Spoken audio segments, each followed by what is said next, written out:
Hey guys, what's up? In a short tutorial video, we're going to teach you how you can start a group conversation in your workspace on Slack really quickly. For example, to invite multiple members to that group chat. So let us get started right away. Head over to your Slack workspace.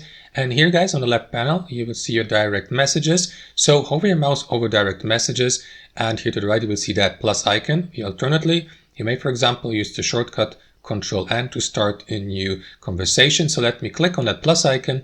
That is going to open up that new message window here. So you can start typing a message here. But before you do that, guys, here at the top, add any member, team member, or teammate you would like here in that conversation from that list below. Simply left click on it like that user, for example, or you can invite the Slack bot or users from specific channels like this or that one. You can invite yourself, of course. So let me invite myself first. After that, let me add also the Slack bot, just like that, and also the given that user here. You may, for example, type in the first letter of the username, for example, to see the suggestion here. Left click to select the given user and start your group conversation. So if I type in, for example, my message here, all of these three team members here, that one, and the Slack bot as well, will see that message and will participate in that group conversation. So that's basically it, guys. Thanks for watching and have a fantastic day.